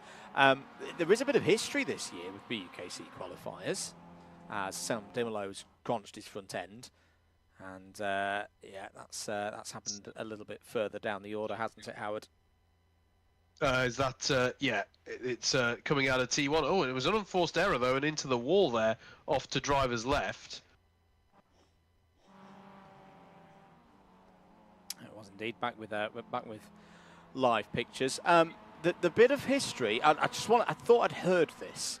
I just wanted to check and verify before I said something that's completely untrue. We've seen this huge growth of number of teams in the BUKC, which is really, really good to see, with more people being able to compete in karting, as Kieran Harrison retakes the lead of the race. The reason why we're not bouncing off the walls about that is Daytona, and there'll be an overtake for the lead in about 20 seconds time. Such is the size of the number of teams trying to qualify, and I like this move because I think it just takes the pressure off what were some very, very busy qualifier days for the last couple of years. 3 days of qualifiers. 3 separate days for teams to qualify. Now, I haven't got my full rule book out, but I imagine that is to give drivers and teams a bit more opportunity to race through into the mains. Kind of like how we used to do, say, pre-2020 days, where typically each driver would get a qualifying and then 2 bites at the cherry to qualify their teams through. Yeah, absolutely. That's nice to see, as that's a moment for Adam Brown that sees him out wide, and that, to my mind, was a completely unforced error. That was an interesting jump in the air over the grass. And that's frustration for him, and that looks like, is that Harrison Chapman, who's had an incident at turn 1 as well there, I could just see in the background. Yeah, just lost a bit of control there, did Harrison Chapman. This is the fight for 12th place, with, if you count Matt Hale at the very front of it. Mike Hart in the luminous pink car there, on board with Adam Delmont. Sorry, Harold. Yeah, Delmont has a special superpower at the moment. He can see into the future. Because he's got Mr. Hart ahead of him. I think this is the highest up we've seen Mike running so far this evening. He hasn't had the best time of it with the race starts. But right now, working his way up the order. Can I just comment on just how lovely a colour combination that pink is with the red roll cage? That is a look right there. And it's legal, which is the most important thing in terms of I was going to say, it may be a slight affront to people's colour palettes, but be advised, everybody, Mr. Mather is overjoyed at that livery. Great, isn't it? I get to rescind a penalty point from a driver's license this evening. Fantastic. Right, there's a race going on. We're on lap 3. 6.5 minutes into this one, as Adam Delmont will take 11th place, but Mike Hart's immediately going to get the slipstream now and will surely have a chance to get through. Now, remember the yellow line rule. As James Fremont's met the safer barrier on driver's right. That is a huge impact. Hopefully everybody will be able to avoid. That's very close with, I think that was Michael Weddle coming through. I can understand why James has done that, because he just wanted to get off the racing surface. But that was very, very close. That's going to need a tow back to the pit lane because he's lost steering. Forgive me, Andrew, can we see a replay of that? Or let's give it a go. We'll say whether we can or not. Yes, we can see. So, was this just a bump draft gone wrong? I think it might have been, you know. I think that might have just been a case of a bump draft gone wrong. Was that with Spinale? I think he was just behind him. Yeah, and look how close it now gets with the drivers. Good avoiding action from those drivers, but Michael Weddle's going to come through there. Wow. Wow. I would As not you say, want you to... can see why Yeah. Freeman did that, but it almost came to tears. Yeah. Okay, lap 4 is what we're on now, back at the front of the field. Not much has changed. It's that you've still got Harrison and Friedman there. Blackwell Chambers back up to P3. Jack Eyre still in amongst it. It's pretty much a top 9, you'd say, are part of the fight for the win right now, all the way back to Tom Dix there. There's then a 5-second gap back to Tim Penny. This is that second chase group with Matthew Davies doing his best to try and push up, and with good reason, because if they can keep the pressure on, there's a chance that they could catch the intermediate leader. I don't think they're going to be able to overhaul the points tally that Joao Castro has built up tonight. It's going to be a really, really good night here at Daytona for the Club 100 Junior. But again, for Matthew Davies, there's that consideration of the intermediate standings point leader not being here tonight. We could very well be talking about Matthew Davies being at the top of the table for those who are... that's not going to go well there. That's Tim Penny into the wall, and Magnus Riddervold also in there as well. Everybody else is going to have to avoid, and they do so for the second lap in a row. We see somebody get turned into the safer barrier very hard indeed, and I think that's going to be the end of the night for Tim Penny. Yeah, as Dimolo is emerging from the pit lane. Not entirely sure what the cause of that was, but yeah, another. Do you know what? We were talking, weren't we, Andrew, about how these drivers were by and large making these bump drafts look easy, and we've had 2 examples there of what looked like bump drafts just going a little bit awry as drivers push the limits on the tri-oval. Yes, indeed. I mean, all incidents of those automatically reported in by SDK, the timing and broadcasting provider. They get reviewed, and then ones that require further investigation, and I imagine that one will be one, then get reported to the independent race steward. Big thanks to Sim staff and their support of the championship here this year. And then all of that is dealt with post-race. This is sort of pack number 3, by the way, the one that we're looking at now. Sam Spinale under pressure now from Adam Delmont and Mike Hart. In fact, Delmont pulling alongside on the outside as they come into the Le Mans chicane, and Adam Brown trying to get back into this as well, as there's tyre smoke ahead of them. That's Will Blackwell Chambers. Well, what caused that? Let's see if we can work this out. It's from the top pack. And it's just contact there with and that ends up being a bit clumsy, all told. Jack Eyre involved in that as well, and Henry Mackenzie Friedman. Yeah, and that's going to take a number of drivers out of the front group. And in fact, and now here's a curious situation. Kieran Harrison has a 2-second lead. Normally, we would be talking about this being race done. But because this is Daytona and because of the power of the slipstream, it's anything but done, as long as this chase group can get themselves organised. Crucial lap this one then, Andrew. What is Kieran Harrison's infield sector like? Infield pace like? Can he be the first leader to break the toe obviously in normal circumstances he would have already done, but we have seen how powerful this is. And if you're Ollie Davis, James de Havilland, and João Gabriel Castro and Tom Dix, you really actually don't want to be battling right now, in my opinion.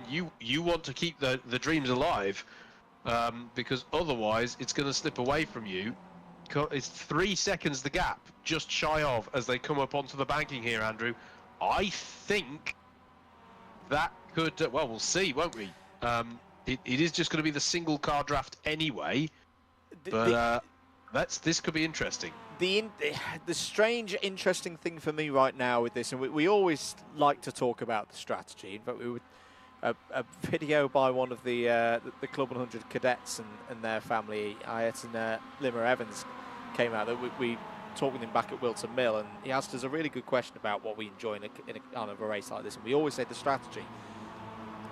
The strategy here for Davies, de Havilland, Castro, no offence to them, they're not used to being in this position. They're probably thinking right now, my goodness me, could be getting a P2 overall in a race here. They're not going to be competing with Kieran Harrison for the long haul of the season. Matt Kendall is, though, and I just wonder whether getting the Clapham North car to the front of this group, as is starting to happen now, might be the best way forward for these guys. Get the fastest driver to the fore of the field, push them along, and you might still be able to pull this gap back. They've just pulled 9/10 of the lead that Kieran Harrison had coming out of turn number 6 back. Now, yes, they're probably going to lose a little bit more of it through the infield, because that's where Kieran Harrison can really, make his day pay. That's where it's more like a Suzuka and other circuits that we've been to this season, where we just see Kieran Harrison have this knack, this ability to pull away from the rest of the field. But if they can work together, they've still got time. They've still got the best part of 12 minutes remaining in this race. If they can get Matt Kendall to the front of it, I think they've got a chance. But the problem is, the drivers such as Castro and de Havilland and Davies probably aren't that bothered with trying to help Matt Kendall's hopes of taking a race win here tonight. Yeah, but they should be interested in their chance. This is in some ways the best chance that you get at a win, certainly so far on the calendar, just because of the nature of this track and how the race ends. But yeah, crucially, the gap 3.5 seconds as they come onto the back straight. Now, a lap ago, Andrew, I thought that Davies and de Havilland were doing exactly the right thing, because they started bump drafting. In fact, they're doing that now. But and they did pull in a few tenths early on this straight. Castro pulling alongside Kendall there. Kendall clearly not with the speed this time around. Very close between the two corners of those two cars as they come into the Le Mans chicane. But okay, gap's down to 2.8 now as they chase Kieran Harrison. But it's just that single car toe that they've got now. I think, well, this is very much, in my opinion, now Harrison's to lose because of the breakaway, and that was a little bit of a moment there for Ollie Davis as well. And that's what we mean, that the rear end of the Mazda, and that's why the rules tonight are different to what we'll have in the NASCAR race later on in the season. This is why it's still a road course rules, and in a way, we saw a lot of the penalties at Suzuka that were handed out. They were relatively minor bits of contact, but because it was so wet, that was the cause of the close margins back at Suzuka. The sheer amount of water on the circuit, meaning the slightest little touch could get the pendulum effect going and bring the rear axle of these cars round. And it's similar here on the bankings. The margin factor being high speed, as round has gone Sam Spinell out of the International Horseshoe, and he's going to lose a number of positions there. I think there's also been a problem for Dan Gamblin in that part of the course as well. So, I say, it was the wet weather at Suzuka. Tonight it's the high speed. Because you're running probably 130, 140 miles an hour with good gearing round the top parts of this course, it doesn't take a lot. There's a lot of mass times velocity going on as they're coming out of out of NASCAR number 4 and towards the tri-oval. Yeah, absolutely. spare a thought for Jack Eyre. He's not got too much to entertain him right now. He's in the middle of the two packs. And then the other one headed here by Henry Mackenzie Friedman after that little contretemps that we had at the Le Mans chicane a few laps ago. That gap, though, not really coming down here. It is de Havilland and not Davies at the head of this pack this time. But he hasn't got any buddies with him close enough to give a bump draft or anything. There's nothing at the moment. I hate to report anything to be a foregone conclusion, and it's very much not. We've still got a fair amount of time of this race to go, as there is Matt Kendall to the head of this pack. But it is difficult at the moment to see how they're going to make inroads into this lead that Harrison's opened up for himself here. They've taken a decent amount by the time they get down to turn number one. I'd still, with respect to the other drivers around, the reason why I think if they get Kendall to the front of that group is Kendall will be able to hold the pace in the infield. I think if they have Kendall at the front for the infield bit, Harrison doesn't drop them by 3-4 tenths in the infield each lap, and that gradually with the time that they've got remaining, they'll then be able to pull on Delta. See again, because now Kieran Harrison's pulled 3.3 seconds out ahead of James de Havilland. We know that James's pace hasn't quite been to that same level that we saw him have in the FF 1600s in the BUKC iRacing Trophy. And you know, he's admitted that himself, that in the FF 1600s, he's a bit of a Formula Ford wizard. This is not his kind of car. But I do think that James de Havilland is a kind of driver who could stay in the slipstream of a slightly faster Matt Kendall through the twisty stuff, and then be able to help him on the ovals and the flat out parts to pull this 3.5 second gap back. Shout out for to Mike Hart. We haven't actually got that big of a Prem class running tonight, but Mike Hart's had a difficult couple of races. Yeah. He is just a couple of seconds away from a podium finishing class. If he can just find some way to catch up to the back of the Henry Mackenzie Freeman, Matthew Davies pack ahead of him. And there is quite a slipstream that he can buy into there, because there's about 5 cars in this pack. But Mike Hart could. That's the gap he's got to make up on screen now. He has got Murray Adams as well to worry about, but also to worry about can also be interpreted as to have as someone to bump him along. But yeah, a podium is possible here in class for Mike Hart. I don't know if the events log is logging any off tracks there, mate, but something happened on that last lap which transpired for this group, which I think are now fighting for second place. They lost 2 seconds to Kieran Harrison last time around as Ollie Davies slides down the inside of Matt Kendall there to take P2. I think we're going to be talking about another round win for Kieran Harrison. No idea who's going to take second place in this third race of the evening tonight, as all round is going to go Ollie Davies. That looked a little hip to hip there, and we have seen many a spin in that kind of scenario so far this year. It's been more common in the GT3s, as there's a problem for Murray Adams. Murray Adams' night has just gone downhill ever since he took the lead earlier on tonight in race number 2. It has not gone the way of last year's C2 champion. So Kieran Harrison, unless he makes a very uncharacteristic error, I think has got this race won. He's 6 seconds clear now. That battling pack, and that's the key word, battling pack of Kendall, de Havilland, Castro and Dix are now all just trying to get second place in this race. This is going to be a huge haul of points, though. João Castro can keep himself in that top pack, Howard. He's going to be taking quite a step up the rankings. Yeah, I'm just trying to... No, this was after we'd already seen the gap open up. I'm just trying to work out... There's nothing from the events log that suggests there's an obvious reason why they'll have lost that time, if I'm honest. I'm struggling to see what actually led to that, to that gap opening quite so much. But open up it has, and Well, they've still got plenty to battle about, of course, but it is now some 6 seconds that Kieran Harrison has in hand. That's going to get go side by side. I thought James de Havilland was going to stick his nose in between Kendall and Castro there. Tom Dix on the outside, 3 wide as they go up towards turn 1. There was a little bit of a touch there between Kendall and Dix, but they both managed to get themselves through the corner. Joao Castro up to P2 now.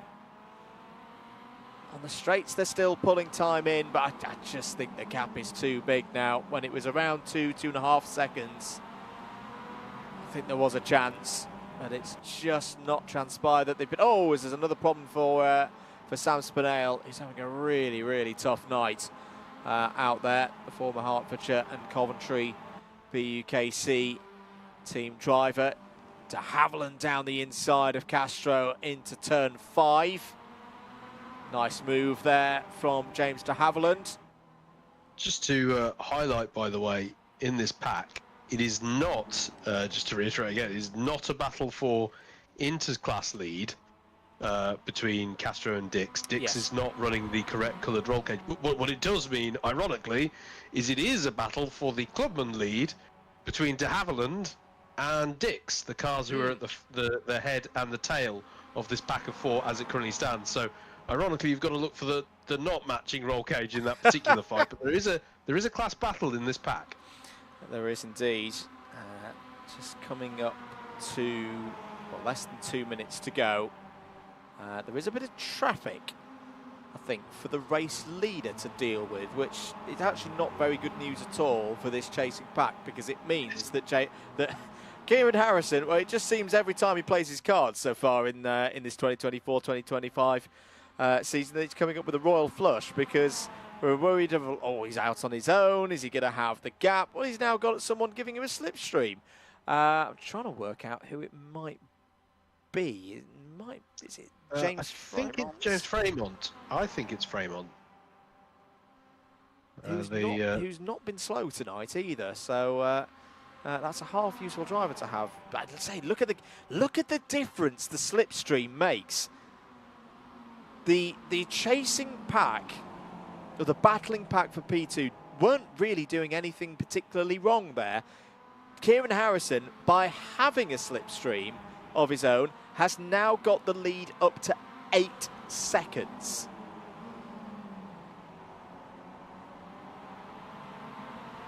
We're on the final lap then.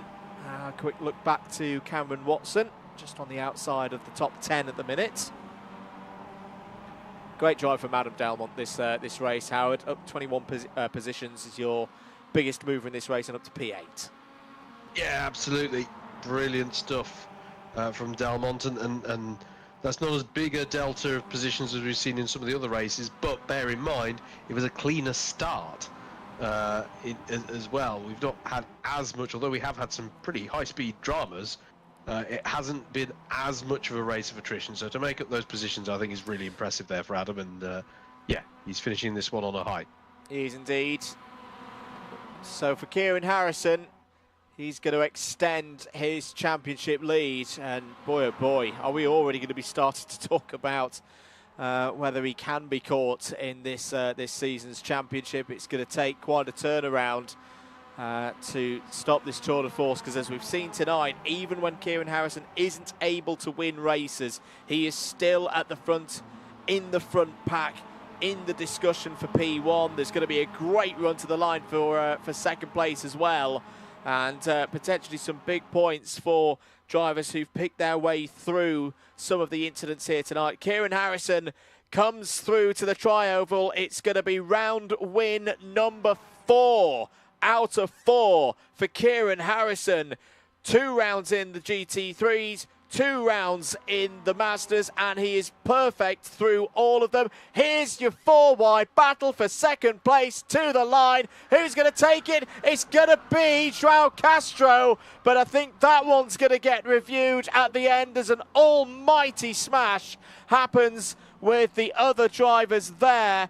Castro P2, de Havilland P3, Dix, Kendall, Davies, Air, Delmont, Matthew Davies and Henry Friedman all finish in the top 10. Cameron Watson P11, Mike Hart P12, Andy Alston, Michael Weddle, Adam Brown all in the top 15.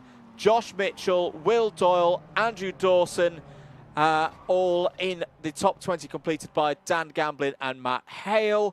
Eric Mignon, top of the rookies, P21. Adrian Goodwin, Sam Spinell, Murray Adams, James Freeman all finished in the top 25. Harrison Chapman, second of the rookies, ahead of Tom Holland there, who's the third of the rookies in that race. P26 and P27. Magnus Ridevold is going to come home P28. Will Blackwell Chambers has had a difficult night. Some incidents out there. He's going to come home P29. Sam Dimolo, Tim Penny, Simon Delamere and Adam State will round up the classification for race number 3. Thoughts, Howard? Well, we said it would give us some good racing, this combination. It did. I know we had some high-speed incidents. I know there's been a few bits and pieces, particularly on lap 1 of races 1 and 2, but you have to bear in mind, I think, how much side-by-side and nose-to-tail action there has been all night long. So, you know, on the whole, I've been very impressed with the drivers this evening. But Kieran Harrison, you can't take it away from him, can he? He was given that opportunity, the only opportunity of the evening to break away, and he took it. And yeah, brilliant battling throughout the pack. Quite a few photo finishes out there as well. So hopefully people have generally been enjoying those battles in what's been a highly entertaining evening for us in Club 100 iRacing. Absolutely, and we'll wrap things up there. As I say, we've had a schedule change for the next round. It won't be in 2 weeks' time, it'll be in 3 weeks' time. We will be back in the GT3s for the third appearance of all the different machinery from that part of the series. You can still enter, of course, into the races. We've still got a few spaces left for you to join the grid. That's all over on SimGrid. Details are in the description below. So it'll be December 4th that we'll be back for same time for your live broadcast at 7:30. So the meeting starts at 6 p.m. with the free practice. All the details are over there, and it's another classic. So I just remind myself where we're at next for 3 weeks' time. It's only Spa-Francorchamps in the GT3s. It's another combo that's enthralled us before. So head across to SimGrid. Remember, for initial entries, initial registrations, you do it on the Mazda MX-5 page. Get your entry fee paid, and then we'll take it through all the rest to make sure that you're synced up and all the rest of it on for the GT3 races and for the NASCAR race as well. The NASCAR special, the G3 Pro 250, which is happening on December 18th. That's all still to come before the end of the year. Final thoughts, Howard, before we sign off?